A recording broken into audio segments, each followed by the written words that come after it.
ಎರಡನೇ ಮಂತ್ರ ಋತಂ ವಚ್ಮಿ ಸತ್ಯಂ ವಚ್ಮಿ ಅಂತ. ಇದೊಂದು ಪ್ರತಿಜ್ಞೆ, ಋಷಿ ಮಾಡಿರುವಂತ ಪ್ರತಿಜ್ಞೆ. ಏನ್ ಪ್ರತಿಜ್ಞೆಯನ್ನು ಮಾಡ್ತಾನೆ? ನಾನು ಋತವನ್ನ ಹೇಳ್ತೇನೆ, ಸತ್ಯವನ್ನ ಹೇಳ್ತೇನೆ ಅಂತ. ಋತ ಎನ್ನುವ ಶಬ್ದಕ್ಕೆ ವ್ಯಾವಹಾರಿಕ ಸತ್ಯ ಅಂತ. ಸತ್ಯ ಅಂದ್ರೆ ಪಾರಮಾರ್ಥಿಕ ಸತ್ಯ ಅಂತ. ಸತ್ಯದಲ್ಲಿ ಎರಡು ವಿಧ: ವ್ಯಾವಹಾರಿಕ ಸತ್ಯ, ಪಾರಮಾರ್ಥಿಕ ಸತ್ಯ. ಪಾರಮಾರ್ಥಿಕ ಸತ್ಯ ಯಾವುದು? ಪರಬ್ರಹ್ಮ ಪರಮಾತ್ಮ ಮಾತ್ರ ಪಾರಮಾರ್ಥಿಕ ಸತ್ಯ. ಯಾವ ವಸ್ತುವು ಒಂದೇ ತೆರನಾಗಿರ್ತದ, ಯದ್ರೂಪೇಣ ಯನ್ನಿಶ್ಚಿತಂ ತದ್ರೂಪಂ ನ ವ್ಯಭಿಚರತೀತಿ ಸತ್ಯಂ. ಇದು ಹೀಗೆ ಅಂತ ನಿಶ್ಚಯ ಮಾಡಿದ ಮೇಲೆ, ಗೊತ್ತುಪಡಿಸಿದ ಮೇಲೆ ಅದು ಎಂದೆಂದು ಬದಲಾಗೋದಿಲ್ವೋ ಅದು ಪಾರಮಾರ್ಥಿಕ ಸತ್ಯ.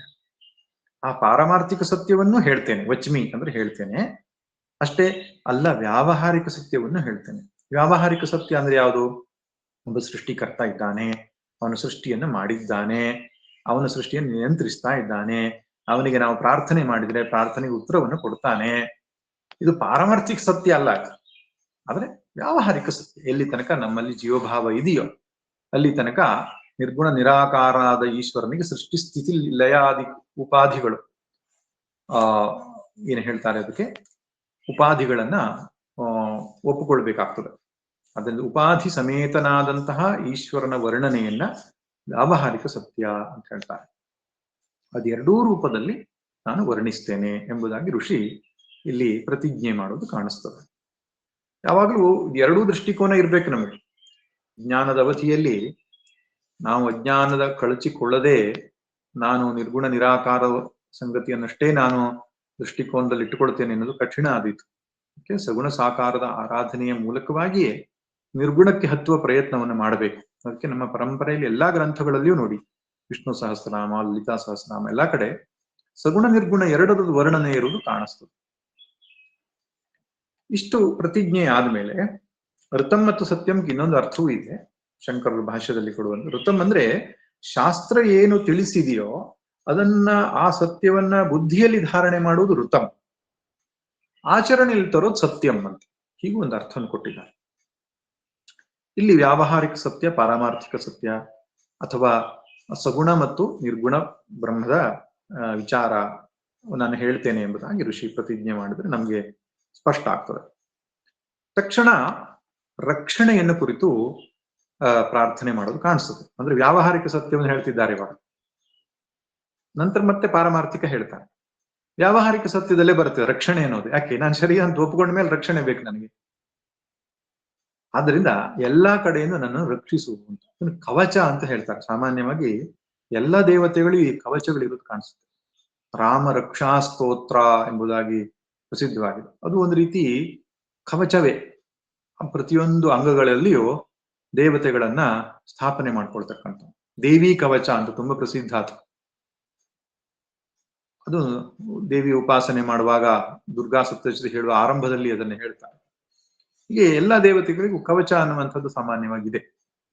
ಅಂದ್ರೆ ಎಲ್ಲಾ ದಿಕ್ಕಿನಿಂದಲೂ ಭಗವಂತನು ರಕ್ಷಣೆ ಮಾಡಲಿ ಎಂಬುದ ಕವಚದ ರೂಪದಲ್ಲಿ ಒಂದು ಏನು ಹೇಳ್ತಾರೆ, ಶೀಲ್ಡ್ ಹಾಗೆ ಅವನು ರಕ್ಷಣೆ ಮಾಡಲಿ ಎಂಬಂತ ಒಂದು ಪ್ರಾರ್ಥನೆ. ಹೀಗೆ ಋಷಿಯು ಪ್ರಾರ್ಥನೆಯನ್ನು ಮಾಡ್ತಾ ಇದ್ದಾನೆ. ಅವತ್ತು ಮಾಂ, ನೀನು ನನ್ನನ್ನು ರಕ್ಷಿಸು. ಇದು ವ್ಯಕ್ತಿಗತವಾಗಿ ಪ್ರಾರ್ಥನೆ.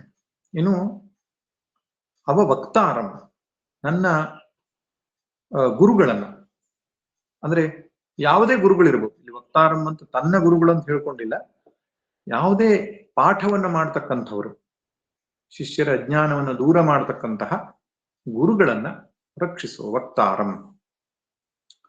ವಕ್ತಾರಂ ಶಬ್ದ ಎಷ್ಟು ವಿಶಾಲ ಅರ್ಥ ಅಂದ್ರೆ, ಸತ್ಸಂಗ ಮಾಡುವವರು, ಉಪನ್ಯಾಸ ಮಾಡುವವರು, ಶಾಸ್ತ್ರ ವಿಚಾರಗಳನ್ನು ತಿಳಿಸಿಕೊಡುವ ಎಲ್ಲರೂ ವಕ್ತಾರರೇ ಆಗ್ತಾರೆ. ಅವ ಶ್ರೋತಾರಂ, ಯಾರು ಆ ಸತ್ಸಂಗವನ್ನು ಕೇಳ್ತಾರೋ ಅವರನ್ನು ರಕ್ಷಿಸು. ಅವ ರಕ್ಷಣೆ ಧಾತು. ಅವ ಅಂದ್ರೆ ರಕ್ಷಿಸು ಅಂತ ಅರ್ಥ. ಅವ ದಾತಾರಂ, ದಾತ ಅಂದ್ರೆ ಕೊಡುವವನು, ದಾನ ಮಾಡುವವನು. ಯಾಕಂದ್ರೆ ದಾನ ಮಾಡುವವರು ಬಹಳ ವಿರಳ ಇವತ್ತಿನ ದಿನದಲ್ಲಿ ಅಲ್ವಾ. ಸಂಸ್ಕೃತದಲ್ಲಿ ಒಂದು ಶ್ಲೋಕ ಇದೆ, ಶತೇಶು ಜಾಯತೆ ಶೂರಃ ಸಹಸ್ರೇಷು ಚ ಪಂಡಿತಃ ವಕ್ತಾ ದಶಸಹಸ್ರೇಷು ದಾತಾ ಭವತಿವಾನವ ಅಂತ. 100ರಲ್ಲಿ ಒಬ್ಬ ಶೂರ ಹುಟ್ಟಬಹುದು, 1000ರಲ್ಲಿ ಪಂಡಿತ ಹುಟ್ಟಬಹುದು, 1000 ಜನರಲ್ಲಿ ಒಬ್ಬ ಪಂಡಿತ ಸಿಗಬಹುದು. ಅತ್ಯುತ್ತಮ ವಾಗ್ಮಿ ಅನ್ನೋದು 10,000ರಲ್ಲಿ ಒಬ್ಬ ಹುಟ್ಟುತ್ತಾನೆ. ಆದರೆ ದಾನ ಕೊಡುವನು ಹುಟ್ಟುತ್ತಾನೋ ಇಲ್ಲೋ ಅನ್ನೋದೇ ಸಂಶಯ ಅಂತ ಅಷ್ಟು ಸುಭಾಷಿತಕ್ಕೆ ಅರ್ಥ. ಅಂದ್ರೆ ಅಷ್ಟು ಕಷ್ಟ ಇದೆ. ಅಂತಹ ದಾನಿಗಳನ್ನ ನೀನು ರಕ್ಷಿಸು. ಅವ ಧಾತಾರಂ, ಧಾತ ಅಂದ್ರೆ ರಕ್ಷಿಸುವವರು, ಕಾಪಾಡುವವರು ಅಂತ. ಬರೀ ಹಣ ಕೊಡುವುದಷ್ಟೇ ರಕ್ಷಣೆ ಅಲ್ಲ. ಹಸಿದವರಿಗೆ ಅನ್ನ ಕೊಡೋದಿರ್ಬೋದು, ಆಶ್ರಯ ಕೊಡೋದಿರ್ಬೋದು. ಸೈನಿಕರು ನಮ್ಮ ದೇಶವನ್ನ ರಕ್ಷಿಸ್ತಾರೆ, ರಾಜರು ನಮ್ಮ ದೇಶವನ್ನ ರಕ್ಷಿಸ್ತಾ ಇದ್ರು. ಈಗ ಉತ್ತಮ ರಾಜಕಾರಣಿ ಅಂತ ಎಲ್ಲಾದ್ರೂ ಸಿಕ್ಕಿದ್ರೆ ಅವರು ರಕ್ಷಿಸ್ತಾರೆ ಹೀಗೆ. ಅಥವಾ ಮನೆ ಯಜಮಾನ ಯಾರಿದ್ದಾನೋ ಅವನು ನಮ್ಮನ್ನು ರಕ್ಷಿಸ್ತಾರೆ. ಧಾತ, ಧಾತುವಿಗೆ ಧಾರಣೆ ಮಾಡುವುದು ಅಂತ, ರಕ್ಷಣೆ ಮಾಡುವುದು, ಹೊತ್ತುಕೊಳ್ಳುವುದು ಅಂತ ಅರ್ಥ ಇದೆ. ಆದ್ದರಿಂದ ನಮ್ಮನ್ನ ಕಾಪಾಡುವವರು, ಪೋಷಿಸುವವರು ಯಾರಿದ್ದಾರೋ ಅವರನ್ನು ಕಾಪಾಡು. ಅವ ಅನೂಚಾನಂ, ಅವ ಶಿಷ್ಯಂ. ಇಲ್ಲಿ ಅನೂಚಾನ ಅನ್ನೋದೇ ಗುರು ಶಿಷ್ಯ ಪರಂಪರೆಯನ್ನು ಹೇಳ್ತಾ ಇದೆ. ಗುರು ಶಿಷ್ಯ ಪರಂಪರೆಯಿಂದ ಯಾವ ಜ್ಞಾನ ಹರಿದುಕೊಂಡು ಬರ್ತೋ ಆಧ್ಯಾತ್ಮಿಕ ಜ್ಞಾನವನ್ನು ಹೇಳ್ತಾ ಇದೆ ಇಲ್ಲಿ. ಮೇಲೆ ಅವ ವಕ್ತಾರಂ ಅವ ಶ್ರೋತಾರಂ, ಸಾಮಾನ್ಯವಾಗಿ ಎಲ್ಲ ಉತ್ತಮ ಚಿಂತನೆಗಳಿಗೂ ಅದು ಅನ್ವಯ. ಇಲ್ಲಿ ಅನೂಚಾನ ಅಂತ ಹೇಳಿದ್ರೆ ಗುರು ಶಿಷ್ಯ ಪರಂಪರೆಯಿಂದ ಯಾವ ಒಂದು ಜ್ಞಾನ ಹರಿದುಕೊಂಡು, ಸಂಪ್ರದಾಯ ಅಂತ ನಾವು ಕರಿತೇವಲ್ಲ, ಆ ಸಂಪ್ರದಾಯವನ್ನ ತಿಳಿದವರನ್ನ, ಗುರುಗಳನ್ನ ರಕ್ಷಿಸೋ. ಅವಶಿಷ್ಯಂ, ಶಿಷ್ಯನನ್ನ ರಕ್ಷಿಸೋ. ಶಿಷ್ಯರನ್ನ ರಕ್ಷಿಸುವಂತ ಬಹುವಚನದಲ್ಲಿ ನಾವು ಅರ್ಥ ಮಾಡ್ಕೊಳ್ಬಹುದು. ಯಾಕಂದ್ರೆ ಈ ಜ್ಞಾನ ಉಳಿದ್ರೆ ಜಗತ್ತು ಉಳಿತದೆ. ಶಂಕರ ಭಗವತ್ಪಾದರಿಗೆ ನಾವು ಯಾಕೆ ಋಣಿ ಅಂತ ಹೇಳಿದ್ರೆ, ವ್ಯಾಸರಿಗೆ, ಶಂಕರರಿಗೂ, ಶ್ರೀಕೃಷ್ಣನಿಗೂ ಅಲ್ಲ, ಈ ಜ್ಞಾನವನ್ನ ನಮಗೆ ಕೊಟ್ಟಿದ್ದಾರೆ. ಇದಿಲ್ಲದಿದ್ರೆ ಅಂಧಕಾರದಲ್ಲೇ ತೊಳೆದಾಡ್ಬೇಕಿತ್ತು. ಜೀವ ಅಂದ್ರೇನು, ಜಗತ್ತಂದ್ರೇನು, ಈ ಪ್ರಕಾರವಾಗಿ ಗೊತ್ತಾಗ್ತಿರ್ಲಿಲ್ಲ ನಮ್ಗೆ. ಆದ್ರಿಂದ ಅದು ಉಳಿಬೇಕು, ಸನಾತನ ಧರ್ಮ ಉಳಿಬೇಕು. ಯಾಕೆ? ಅಂತಹ ಜ್ಞಾನ ಪರಂಪರೆಯನ್ನು ಹೊತ್ತುಕೊಂಡಿದೆ.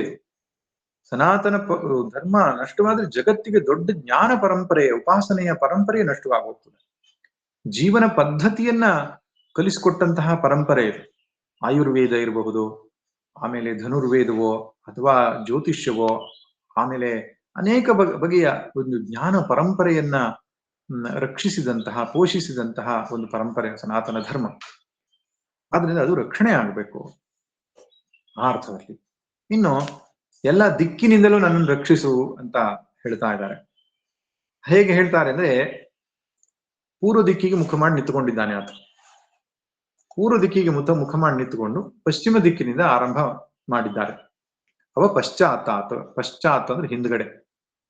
ಹಿಂದ್ಗಡೆ ಅಂದ್ರೆ ಪಶ್ಚಿಮ ಅಂತ ಅರ್ಥ. ಪೂರ್ವ ದಿಕ್ಕಿಗೆ ಮುಖ ಮಾಡಿ ನಿಂತುಕೊಂಡ್ರೆ ಏನಾಗ್ತದೆ? ಹಿಂದ್ಗಡೆ ಯಾವ ದಿಕ್ಕಾಗ್ತದೆ? ಪಶ್ಚಿಮ ದಿಕ್ಕಾಗ್ತದೆ. ಆದ್ರೆ ಪಶ್ಚಾತ್ ಅಂದ್ರೆ ನಂತರ ಅಂತ, ಹಿಂದೆ ಅಂತ ಅರ್ಥ ಆಕ್ಚುಲಿ. ಅವ ಪುರಸ್ತಾತ್, ಪುರಸ್ತಾತ್ ಅಂದ್ರೆ ಪುರಹ ಅಂದ್ರೆ ಮುಂದ್ಗಡೆ ಅಂತ, ಪುರಸ್ ಅಂದ್ರೆ ಮುಂದ್ಗಡೆ. ಪೂರ್ವ ದಿಕ್ಕಿಗೆ ಮುಖ ಮಾಡಿ ನಿಂತ್ಕೊಂಡಿರೋದ್ರಿಂದ ಮುಂದ್ಗಡೆಯಿಂದ ರಕ್ಷಿಸೋ. ಹಿಂದ್ಗಡೆಯಿಂದ ರಕ್ಷಿಸೋ ಅಂದ್ರೆ ಪಶ್ಚಿಮದಿಂದ ರಕ್ಷಿಸು, ಪೂರ್ವದಿಂದ ರಕ್ಷಿಸೋ. ಅವ ಉತ್ತರಾತಾತ್, ಪೂರ್ವಕ್ಕೆ ಮುಖ ಮಾಡಿ ನಿಂತ್ಕೊಂಡಾಗ ನಮ್ಮ ಎಡಗೈ ಯಾವ ದಿಕ್ಕನ್ನು ತೋರಿಸುತ್ತೆ? ಅದು ಉತ್ತರ. ಬಲಗೈ ಯಾವ ದಿಕ್ಕನ್ನು ತೋರಿಸುತ್ತೆ? ಅದು ದಕ್ಷಿಣ. ಆದ್ರಿಂದ ಉತ್ತರ ದಿಕ್ಕಿನಿಂದ ರಕ್ಷಿಸು, ದಕ್ಷಿಣ ದಿಕ್ಕಿನಿಂದ ರಕ್ಷಿಸು. ದಕ್ಷಿಣಾತ್ತಾತ್ ಅವ, ಉತ್ತರಾತ್ತಾತ್ ಅವ, ಉತ್ತರದಿಂದ ಮತ್ತು ದಕ್ಷಿಣ ರಕ್ಷಿಸು. ಅವ ಚೋರ್ಧ್ವಾತಾತ್, ಊರ್ಧ್ವಾತಾತ್ ಅಂದ್ರೆ ಊರ್ಧ್ವ ಅಂದ್ರೆ ಮೇಲ್ಗಡೆಯಿಂದ ರಕ್ಷಿಸು. ಅಧರಾತಾತ್ ಕೆಳಗಡೆಯಿಂದ ರಕ್ಷಿಸು. ಅಂದ್ರೆ ಅಷ್ಟ ದಿಕ್ಕುಗಳಿಂದಲೂ ನನ್ನನ್ನು ರಕ್ಷಿಸು. ಅಷ್ಟೇ ಅಲ್ಲ, ಸರ್ವತೋಮಾಂ ಪಾಹಿ ಪಾಹಿ ಸಮಂತಾತ್. ಸಮಂತಾತ್ ಅಂದ್ರೆ ಎಲ್ಲಾ ಕಡೆಯಿಂದಲೂ, ಎಲ್ಲಾ ರೀತಿಯಿಂದಲೂ ಪಾಹಿ ಪಾಹಿ, ಮಾಂ ಪಾಹಿ ಪಾಹಿ, ನನ್ನನ್ನು ರಕ್ಷಿಸು ಎಂಬುದಾದ ಒಂದು ಪ್ರಾರ್ಥನೆ. ಇನ್ನು ಮುಂದಿನ ಮಂತ್ರಗಳನ್ನ, 3 ಮಂತ್ರ ಇದೆ. ಭಗವಂತನ ಪಾರಮಾರ್ಥಿಕ ಮತ್ತು ವ್ಯಾವಹಾರಿಕ ಸ್ವರೂಪ, ಸಗುಣ ನಿರ್ಗುಣ ಎರಡರ ವರ್ಣನೆ ಬರ್ತದೆ. ಮೊದಲನೇದಾಗಿ ನಿರ್ಗುಣ ವರ್ಣ, ಸಗುಣ ವರ್ಣನೆ. ತ್ವಂ ವಾಂಗ್ಮಯ, ತ್ವಂ ಚಿನ್ಮಯ. ವಾಂಗ್ಮಯ, ವಾಕ್ಮಯ. ಈ ಮಯಟ್ ಪ್ರತ್ಯಯ ಅಂತ ಏನಿದೆ, ಇದೊಂದು ಪ್ರತ್ಯಯ. ಇದು 3 ಅರ್ಥವನ್ನು ಕೊಡ್ತದೆ. ಮಯಟ್ ಪ್ರತ್ಯಯಕ್ಕೆ 3 ಅರ್ಥ. ಒಂದು ವಿಕಾರಾರ್ಥ, ಇನ್ನೊಂದು ಪ್ರಾಚುರ್ಯಾರ್ಥ, ಇನ್ನೊಂದು ಸ್ವರೂಪಾರ್ಥ ಅಂತ.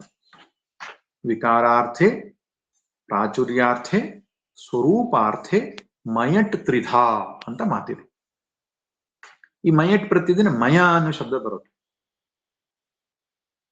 ವಿಕಾರ ಅರ್ಥ ಅಂದ್ರೆ ಏನು? ವಿಕಾರ ಅಂದ್ರೆ ಕಾರ್ಯ ಅಂತ ಅರ್ಥ.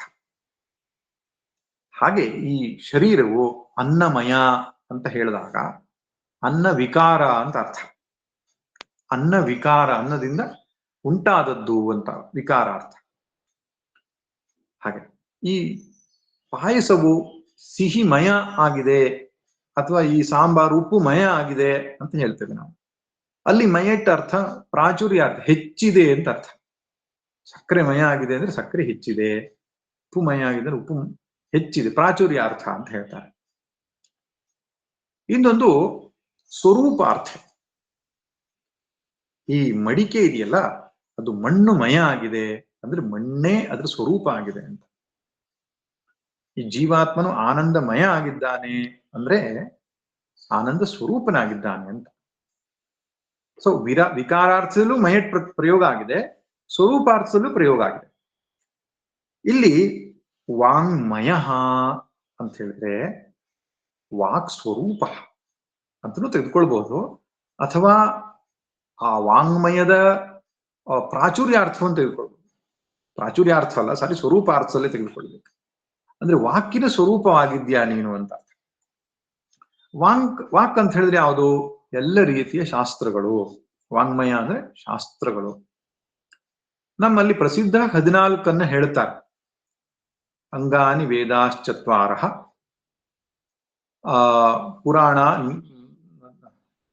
ಪುರಾಣಂ ಧರ್ಮಶಾಸ್ತ್ರಂಚ, ಆಮೇಲೆ ನ್ಯಾಯ, ಅಂಗಾನಿ ವೇದಾಶ್ಚತ್ವಾರ, ಮೀಮಾಂಸಾ ನ್ಯಾಯ ವಿಸ್ತರ, ಪುರಾಣಂ ಧರ್ಮಶಾಸ್ತ್ರಂಚ, ವಿದ್ಯಾಹೇತಾಶ್ಚತುರ್ದಶ ಅಂತ. ಷಡಂಗಗಳು, 4 ವೇದಗಳು, 10 ಆಯ್ತಾ. ಆಮೇಲೆ ಮೀಮಾಂಸಾ ನ್ಯಾಯ, ಮತ್ತೆ ಪುರಾಣ ಮತ್ತು ಧರ್ಮಶಾಸ್ತ್ರ. ಸೊ ಒಟ್ಟು 14 ಮುಖ್ಯವಾಗಿ ವೈದಿಕ ವಾಂಗ್ಮಯ ಎಂಬುದಾಗಿ ಕರೀತಾರೆ.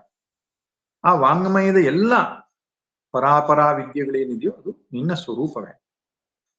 ಆದ್ರಿಂದ ವಿದ್ಯಾಬುದ್ಧಿ ಬಯಸುವವರು ಗಣಪತಿಯನ್ನು ಆರಾಧನೆ ಮಾಡ್ತಾರೆ, ಯಾಕಂದ್ರೆ ವಾಂಗ್ಮಯ ಸ್ವರೂಪ ಆದ್ರಿಂದ. ಇನ್ನು ಚಿನ್ಮಯ ಅಂತ. ಚಿನ್ಮಯ ಅನ್ನೋ ಚಿತ್ ಅಂದ್ರೆ ಜ್ಞಾನ ಅಂತ. ನೀನು ಜ್ಞಾನಮಯ. ಜ್ಞಾನ ಅಂದ್ರೆ ಅರಿವಿನ ಸ್ವರೂಪ ಅಂತ. ಇಲ್ಲಿ ಸ್ವರೂಪ ಅರ್ಥದಲ್ಲಿ ಬಳಸಿದ. ನೀನು ಅರಿವಿನ ಸ್ವರೂಪ ಉಳ್ಳವನಾಗಿದ್ದೀಯ. ಪರಮಾತ್ಮ ಅಂದ್ರೆ ದ ನೇಚರ್ ಆಫ್ ಕಾನ್ಶಿಯಸ್ನೆಸ್, ಅರಿವಿನ ಸ್ವರೂಪ ನಾವು.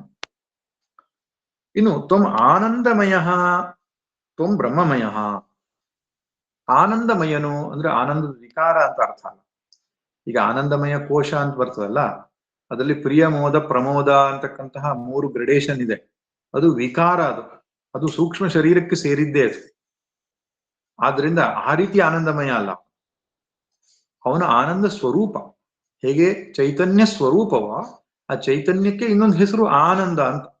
ಸತ್ತು, ಚಿತ್ತು, ಆನಂದ ಅನ್ನೋದು ಬೇರೆ ಬೇರೆ ಅಲ್ಲ, ಒಂದೇ ಚೈತನ್ಯದ ಬೇರೆ ಬೇರೆ ದೃಷ್ಟಿಕೋನದಿಂದ ನೋಡಿದ್ದಷ್ಟೇ.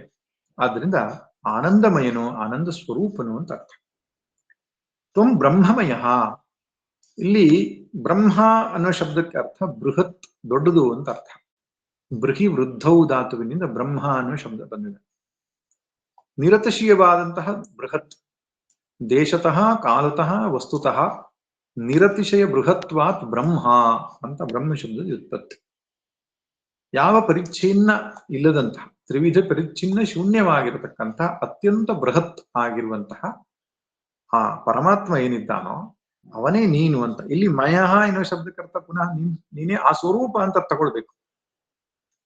ನಿಮಗೆ ಬ್ರಹ್ಮ ತುಂಬಿಕೊಂಡಿದ್ದಾನೆ ನಿನ್ನೊಳಗೆ ಅಂತ ಅರ್ಥ ಆಗಲ್ಲ. ನೀನು ಸಾಕ್ಷಾತ್ ಬ್ರಹ್ಮ ಎಂಬ ಅರ್ಥದಲ್ಲಿ ಬ್ರಹ್ಮದೇ ಸ್ವರೂಪ ನೀನು ಅಂತ ಅರ್ಥ. ಹಾಗೆ ತ್ವಂ ಸಚ್ಚಿದಾನಂದ ಅದ್ವಿತೀಯೋಸಿ. ನೀನು ಸತ್ ಚಿತ್ ಆನಂದ ಅದ್ವಿತೀಯನಾಗಿದ್ದೀಯ. ಅದ್ವಿತೀಯ ಅಂತ ಹೇಳಿ ಎರಡಿಲ್ಲದ್ದು ಅಂತ ಅರ್ಥ. ಅದನ್ನೇ ಅದ್ವೈತ ಅಂತ ಕರೆಯುದು. ಅದ್ವೈತ ಸಿದ್ಧಾಂತ ಅಂದ್ರೆ ಏನು? ಎರಡಿಲ್ಲದ ಸಿದ್ಧಾಂತ ಅಂತ. ದ್ವೈತಂ ಅಂದ್ರೆ ಎರಡು ಅಂತ. ದ್ವಿಧಾ ಇತಂ ದ್ವೈತಂ, ಎರಡು ಉಳ್ಳದ್ದು ದ್ವೈತ.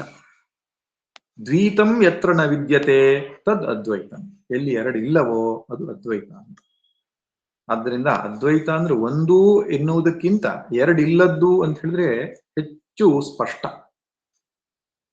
ಸದೇವ ಸೌಮ್ಯ ಇದಮಗ್ರ ಆಸೀತ್ ಏಕಮೇವ ದ್ವಿತೀಯಂ. ಏಕಮೇವ ಅದ್ವಿತೀಯಂ. ಏಕಮೇವ ಅಂತ ಹೇಳಿದ್ರೆ ಸಾಕಿತ್ತು, ಒಂದೇ ಅಂತ ಹೇಳಿದ್ರೆ ಸಾಕಿತ್ತು. ಆದ್ರೆ ಒಂದೂ ಕೂಡ ಎರಡರ ಅಪೇಕ್ಷೆಯಿಂದ ಒಂದು ಅನ್ನುವಂಥದ್ದು. ಆದ್ರಿಂದ ಅಲ್ಲಿ ಒಂದು ಎನ್ನುವ ಗಣನೆ ಕೂಡ ಇಲ್ಲ ಅಂತ. ಯತ್ರ ನಾಣ್ಯತ್ ಪಶ್ಯತಿ ನಾಣ್ಯ ಶೃಣೋತಿ ನಾಣ್ಯದ್ವಿಜ್ಞಾನಾತಿ ಸ ಭೂಮ. ಇನ್ನೊಂದನ್ನು ಕೇಳೋದಿಲ್ವೋ, ನೋಡೋದಿಲ್ವೋ, ಮೋಸೋದಿಲ್ವೋ, ಅನುಭವಿಸೋದಿಲ್ವೋ, ಅದಕ್ಕೆ ಭೂಮ ಅಥವಾ ಬ್ರಹ್ಮ ಅಂತ ಕರೀತಾರೆ. ಇನ್ನೊಂದು ಇರುವುದಿಲ್ಲ ಅಲ್ಲಿ ಅಂತ. ಉದರಮಂತರಂ ಕುರುತೆ, ಇನ್ನೊಂದು ಸಣ್ಣ ವಸ್ತು ಕೂಡ ಇರುವುದಿಲ್ಲ ಅಂತ.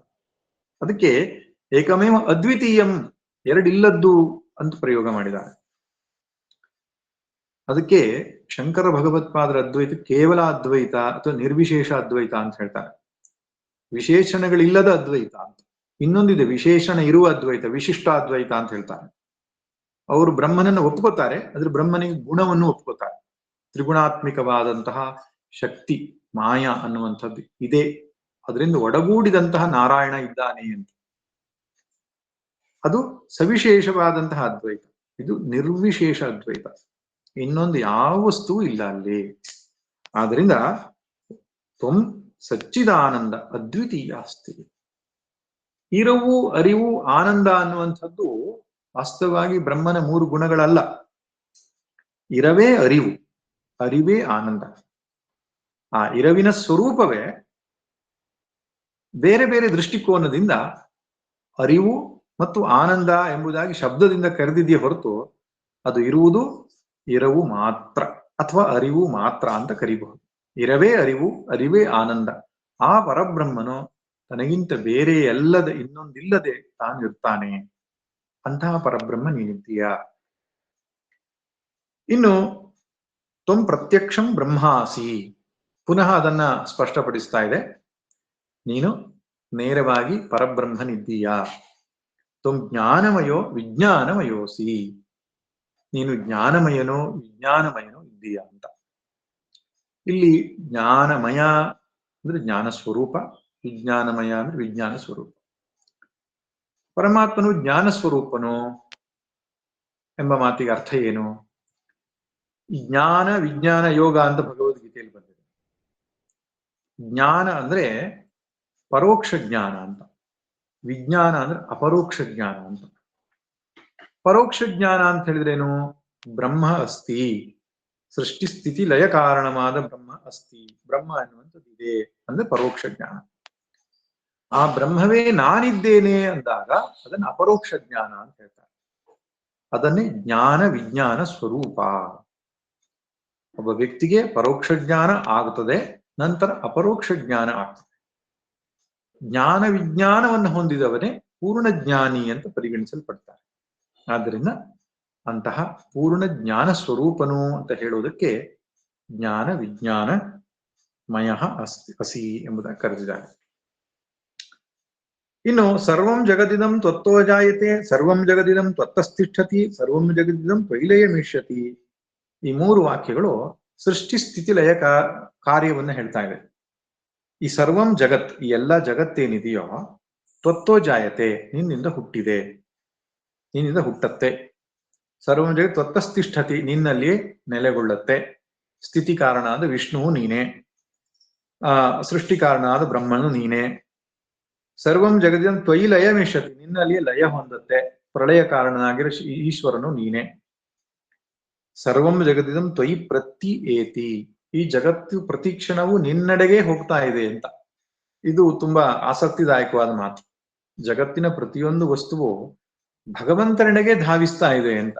ನಮ್ಮೆಲ್ಲರ ನಡೆ ಭಗವಂತನೆಡೆಗೆ ಇರೋದು ಅಂತ. ನಮ್ಮೆಲ್ಲರ ನಡೆ ಭಗವಂತನೆಡೆ. ಹೇಗೆ ಇದು ನೋಡಿ, ಸುಖಕ್ಕಾಗಿ ನಾವು ಏನು ಅಪೇಕ್ಷೆ ಪಡ್ತೇವೋ ಆ ಸುಖದ ಆತ್ಯಂತಿಕ ಸ್ವರೂಪ ಭಗವಂತ. ಆದ್ರಿಂದ ನಾನು ಪ್ರಪಂಚದಲ್ಲಿ ತೊಡಗಿದ್ರೂ ಹುಡುಕ್ತಾ ಇರೋದು ಭಗವಂತನೇ. ಆದ್ರೆ ಎಲ್ಲಿ ಹುಡುಕಬೇಕು, ಹೇಗೆ ಹುಡುಕಬೇಕು ಅನ್ನೋದು ಗೊತ್ತಿಲ್ಲದೇನೆ ತಪ್ಪು ದಾರಿಯಲ್ಲಿ ಹುಡುಕ್ತಾ ಇದ್ದೇನೆ ಅಷ್ಟೇನೆ. ಆದ್ರೆ ಎಲ್ಲರೂ ಕೂಡ ಆ ಅರಿವು ಇರವು ಆನಂದಕ್ಕಾಗಿಯೇ ತಮ್ಮ ಇಡೀ ಜೀವನದ ಹೋರಾಟ ಮಾಡ್ತಾ ಇದ್ದಾರೆ. ಇಡೀ ಜಗತ್ತದ ಕಣಕಣವೂ ಕೂಡ ಭಗವಂತನಡೆಗೆ ಚಲಿಸ್ತಾ ಇವೆ ಅಥವಾ ಭಗವಂತನ ಆಶ್ರಯದಲ್ಲೇ ಚಲಿಸ್ತಾ ಇವೆ. ಹೀಗಿರುವುದರಿಂದ ಎಲ್ಲವೂ ನಿನ್ನೆಡೆಗೆ ಪ್ರತಿ ಏತಿ, ನಿನ್ನ ಪ್ರತಿ ಅಂದ್ರೆ ನಿನ್ನ ಕಡೆಗೆ, ಏತಿ ಅಂದ್ರೆ ಹೋಗುತ್ತೆ ಅಂತ, ಏನು ಗತೋ ಧಾತು. ಆದ್ರಿಂದ ಸರ್ವಂ ಜಗದಿದಂ ತ್ವಯಿ ಪ್ರತ್ಯೇತೆ. ಇಷ್ಟ ಆದ್ಮೇಲೆ ಇಲ್ಲಿ ನೋಡಿ, ಸಗುಣ ನಿರ್ಗುಣ ಒಟ್ಟೊಟ್ಟಿಗೆ ವರ್ಣನೆ ಮಾಡೋದು ಕಾಣಿಸುತ್ತೆ. ಈಗ ಜಗತ್ತು ಹುಟ್ಟಿದೆ ಇದೆ ಎಂದಾಗ ಸುಗುಣ ಸ್ವರೂಪವನ್ನು ಇಟ್ಟುಕೊಂಡು ಹೇಳಿರೋದು, ಮಾಯಾ ಉಪಾಧಿ ವಿಶಿಷ್ಟನನ್ನು ಇಟ್ಟುಕೊಂಡು ಹೇಳಿರೋದು. ಆನಂದಮಯ, ಬ್ರಹ್ಮಮಯ, ಸಚ್ಚಿದಾನಂದ, ಅದ್ವಿತೀಯ ಅಂತ ಹೇಳಿ ನಿರ್ಗುಣ ಸ್ವರೂಪವನ್ನು ಕುರಿತು ಹೇಳಿರ್ತಕ್ಕಂಥ. ಅದರಿಂದ ಋಷಿಯಲ್ಲಿ ಪ್ರತಿಜ್ಞೆ ಮಾಡಿದ್ರು, ತಂ ವಚ್ಮಿ ಸತ್ಯಂ ವಚ್ಮಿ ಅಂತ. ಭಗವಂತನ ಎರಡು ರೂಪವನ್ನ ಸದಾ ನಾವು ಮನಸ್ಸಲ್ಲಿ ಇಟ್ಕೊಳ್ಬೇಕು. ಇನ್ನು ಪಂಚಮಹಾಭೂತಗಳ ಸ್ವರೂಪನು ನೀನೇ ಅಂತ, ಅಂದ್ರೆ ಹಿರಣ್ಯಗರ್ಭ ಸ್ಥಿತಿಯು ನೀನೆ, ವಿರಾಟ್ ಸ್ವರೂಪನು ನೀನೆ. ಈ ವಿರಾಟ್ ಜಗತ್ತು ಅಂತ ನಾವೇನ್ ಕಾಣ್ತಾ ಇದ್ದೇವಲ್ಲ, ಇದು ಪಂಚಭೂತಾತ್ಮಕವಾದದ್ದು. ಪಂಚಭೂತಗಳಂದ್ರೆ ಏನು? ಮಣ್ಣು, ನೀರು, ಗಾಳಿ, ಮಣ್ಣು, ನೀರು, ಬೆಂಕಿ, ಗಾಳಿ, ಆಕಾಶ ಅಲ್ವಾ? ಪೃಥ್ವಿ, ಅಪ್, ತೇಜೋ, ವಾಯು, ಆಕಾಶಮಿತಿ ಪಂಚಮಹಾಭೂತಾನಿ. ಆದ್ರಿಂದ ತ್ವಂ ಭೂಮಿ ರಾಪೋ ಅನಲೋ ಅನಿಲೋ ನಭ. ಭೂಮಿ ಅಂದ್ರೆ ಭೂಮಿ, ಆಪ ಅಂದ್ರೆ ನೀರು, ಅನಲಹ ಅಂದ್ರೆ ಬೆಂಕಿ, ಅಲಂನ ವಿದ್ಯತೆ ಇತಿ ಅನಲಹ ಅಂತ. ಎಲ್ಲಿ ಸಾಕು ಅಂತ ಅನ್ಸೋದಿಲ್ವೋ ಅದಕ್ಕೆ ಅನಲ ಅಂತ. ಅಂದ್ರೆ ಬೆಂಕಿಗೆ ಏನಾದ್ರೂ ಹಾಕಿದ್ರೆ ಸಾಕು ಅಂತ ಆಗಲ್ಲಲ್ಲ, ಅದು ಅಲಂ ಅಂದ್ರೆ ಸಾಕು ಅಂತ. ಅಲಂ ಯತ್ರ ಅಲಂ ನ ವಿದ್ಯತೆ ಇತಿ ಅನಲಂ, ಅನಲಹ. ಆದ್ರಿಂದ ಅಗ್ನಿ ಅಂತ ಅರ್ಥ. ಅನಿಲಹ, ನಿಲ ಅಂದ್ರೆ ಒಂದ್ ಸ್ಥಾನ, ಒಂದ್ ಜಾಗ ಅಂತ ಅರ್ಥ. ನಿಲಂ ನ ವಿದ್ಯತೆ ಇತಿ ಅನಿಲಹ, ಒಂದ್ ಜಾಗದಲ್ಲಿ ನಿಲ್ಲೋದಿಲ್ಲ ಅಂತ. ಸಂಸ್ಕೃತ ಶಬ್ದಗಳು ಎಷ್ಟು ಚಂದ ನೋಡಿ, ಆ ಶಬ್ದದಲ್ಲಿ ಅದ್ರ ಸ್ವರೂಪ ಗೊತ್ತಾಗ್ಬಿಡತ್ತೆ. ಗಾಳಿ ಅಂತ ಅರ್ಥ ಅನಿಲ ಅಂದ್ರೆ. ಸೊ ನಭಃ ಅಂತ ಹೇಳಿದ್ರೆ ಆಕಾಶ. ಈ ಪಂಚಭೂತಾತ್ಮಕವಾದ ಸ್ವರೂಪವು ನೀನೇ ಎಂಬುದು. ಇದು ಪಂಚಬ್ರಹ್ಮ ಎಂಬುದಾಗಿ ಕರೀತಾರೆ ಪಂಚಭೂತಗಳಿಗೂ ಕೂಡ. ಪಂಚಭೂತಾತ್ಮಕವಾದ ಈ ಕಾಣುವ ಸೃಷ್ಟಿ, ಆ ಸೃಷ್ಟಿ ರೂಪದಲ್ಲಿ ನಿಂತಿರುವ ನೀನೇ ಅಂತ ಅರ್ಥ. ಹಿರಣ್ಯಗರು ವಿರಾಟ್ ಸ್ವರೂಪ ಅಂತ ಅರ್ಥ. ತ್ವಂ ಚತ್ವಾರಿ ವಾಕ್ಪದಾನಿ, ಈ ವಾಕಿನ 4 ಪದ ಸ್ಥಾನಗಳೇನಿದೆ ಅದು ಸ್ಥಿತಿ, ವಾಕಿನ 4 ಸ್ಥಿತಿಗಳೇನಿದೆ ಅದು ನೀನೇ ಅಂತ. ಚತ್ವಾರಿ ವಾಕ್ ಪರಿಮಿತಾ ಪದಾನಿ ತಾನಿ ವಿದುರ್ಬ್ರಾಹ್ಮಣ ಮನೀಷಿಣಃ ಗುಹಾಂ ಯತ್ರ ಚತ್ವಾರಿ ವಾಕ್ ಪರಿಮಿತಾ ಪದಾನಿ ತಾನಿ ವಿದುರ್ಬ್ರಾಹ್ಮಣ ಮನೀಷಿಣಃ ಗುಹಾ. ಗುಹೆಯಲ್ಲಿ ಒಂದು ಸ್ಥಾನ ಅಂತ.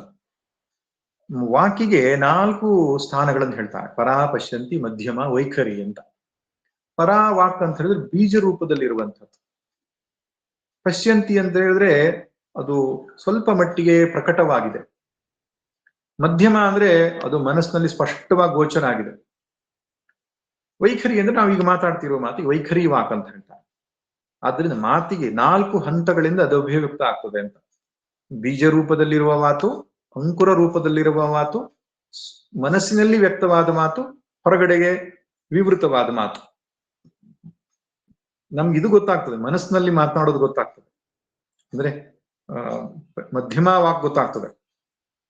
ಹೊರಗಡೆಗೆ ಮಾತಾಡೋದಕ್ಕಿಂತ ಒಳಗಡೆಗೆ ಮಾತಾಡ್ಕೊತಾ ಇರ್ತೇವೆ. ಅದಕ್ಕಿಂತಲೂ ಸೂಕ್ಷ್ಮವಾಗಿದೆ ಮಾತು. ಅಲ್ಲೂ ನಿಲ್ಬೇಕು. ಮೌನ ಅಂದ ತಕ್ಷಣ ಹೊರಗಡೆ ಮೌನ ಅಷ್ಟೇ ಅಲ್ಲ, ಮಾತು ಒಳಗಡೆ ಮೌನ ಅಷ್ಟೇ ಅಲ್ಲ, ಅಂಕುರ ರೂಪದಲ್ಲಿಯೂ ಅದು ಹುಟ್ಟಬಾರದು. ವೃತ್ತಿ ಸೂಕ್ಷ್ಮವಾಗಿ ಹುಟ್ಟೋದದು ಅಂತ, ವೃತ್ತಿ ರೂಪದಲ್ಲಿ ಬರೋದು ಅಂತ. ಆಲೋಚನೆಯೇ ಸ್ಪಷ್ಟವಾದ ಮಾತಾಗುತ್ತೆ ಒಳಗಡೆಗೆ, ಆಮೇಲೆ ಇನ್ನೂ ಹೆಚ್ಚು ಸ್ಪಷ್ಟವಾಗಿ ಹೊರಗಡೆಗೆ ಬರುತ್ತೆ. ಆಲೋಚನೆ ಹುಟ್ಟೋಕ್ಕಿಂತಲೂ ಪೂರ್ವದಲ್ಲಿ ಬೀಜ ರೂಪದಲ್ಲಿ ಇರ್ತದೆ ಮಾತು ಅಂತ, ಸೂಕ್ತವಾಗಿರ್ತದೆ. ಆದ್ರಿಂದ ಚತ್ವಾರಿ ವಾಕ್ ಪರಿಮಿತಾ ಪದಾನಿ, ಮಾತಿನ 4 ಸ್ಥಿತಿಗಳು ಎಂಬುದಾಗಿ ಹಿರಿಯರು. ವೇದದಲ್ಲಿ ವಾಕ್ ಸೂಕ್ತದಲ್ಲಿ ಬರ್ತದೆ ಆ ಮಾತು. ಮಾತಿನ ಬಗ್ಗೆ ಒಂದು ಸೂಕ್ತ, ಅದನ್ನ ವಾಕ್ ಸೂಕ್ತ ಅಂತ ಹೇಳ್ತಾರೆ. ದೇವೀಂ ವಾಚಮಜನಯಂತ ದೇವಾಹ ಅಂತ ಆ ಮಂತ್ರ, ಅದರಲ್ಲಿಯೂ ಬರುತ್ತೆ. ಇದರಲ್ಲಿಯೂ ಹೇಳ್ತಾರೆ, ನೀನು ಮಾತಿನ 4 ಪದ ಅಂದ್ರೆ ಸ್ಥಾನಗಳೇನಿದೆಯೋ, ಪರಾ, ಪಶಂತಿ, ಮಧ್ಯಮ, ವೈಖರಿ, ಅದು ನೀನೇ ಆಗಿದ್ದೀಯಾ. ಅಂದ್ರೆ ವಾಕ್ ಸ್ವರೂಪನು ನೀನು ಎಂಬುದಾಗಿ. ಯಾಕಂದ್ರೆ ಬದುಕು ಅತ್ಯಂತ ಪ್ರಧಾನವಾದದ್ದು ವಾಕ್ಯನಿಂದ ನಿಂತಿದೆ. ವಿಶೇಷವಾಗಿ ಮನುಷ್ಯನಿಗೆ ದೇವರು ಕೊಟ್ಟ ವರ ಆ ವಾಕು, ಅವನ ಅನುಗ್ರಹವೇ ಎಂಬ ಅರ್ಥದಲ್ಲಿ ಇಲ್ಲಿ ತೆಗೆದುಕೊಳ್ಳುವಂಥದ್ದು. ಇನ್ನು ಮುಂದೆ ಬರ್ತಕ್ಕಂಥದ್ದೆಲ್ಲ ನಿರ್ಗುಣ ಸ್ವರೂಪ. ಮತ್ತೆ ತ್ವಂ ಗುಣತ್ರಯಾತೀತಃ, ನೀನು ಮೂರು ಗುಣಗಳನ್ನ ಮೀರಿದವನು. ಇದು ಒಂದೊಂದು ಶಬ್ದವೇ ವಿಸ್ತಾರವಾಗಿ ಹೇಳಬೇಕಾಗ್ತದೆ. ತಾವುಗಳಲ್ಲಿ ಹೆಚ್ಚಿನ ಜನ ವೇದಾಂತದ ವಿದ್ಯಾರ್ಥಿಗಳು ಇರೋದ್ರಿಂದ ನಾನು ಅದನ್ನ ಮತ್ತು ವರ್ಣಿಸ್ಲಿಕ್ಕೆ ಹೋಗಲ್ಲ. ಸತ್ವ ರಜಸ್ ತಮಸ್ಸು ಎನ್ನುವ ಮೂರು ಗುಣಕ್ಕೆ ನೀನು ಅತೀತಃ, ಮೀರಿದವನು. ತ್ವಂ, ನೀನು ಅವಸ್ಥಾತ್ರಯಾತೀತಃ, ಜಾಗೃತ್ ಸ್ವಪ್ನ ಸುಷುಪ್ತಿ ಎನ್ನುವ ಮೂರು ಅವಸ್ಥೆಗೆ ಮೀರಿದವನು. ತ್ವಂ ದೇಹತ್ರಯಾತೀತಃ, ಸ್ಥೂಲ ಸೂಕ್ಷ್ಮ ಕಾರಣ ಎನ್ನುವ ಶರೀರಕ್ಕೆ ನೀನು ಮೀರಿದವನು. ತ್ವಂ ಕಾಲತ್ರಯಾತೀತಃ, ಭೂತ ವರ್ತಮಾನ ಭವಿಷ್ಯ ಎನ್ನುವ ಮೂರು ಕಾಲಕ್ಕೂ ಮೀರಿದವನು. ತ್ವಂ ಮೂಲಾಧಾರೇ ಸ್ಥಿತೋಸಿ ನಿತ್ಯಂ, ನೀನು ಮೂಲಾಧಾರದಲ್ಲಿ ನಿಂತಿರುವವನು ಅಂತ.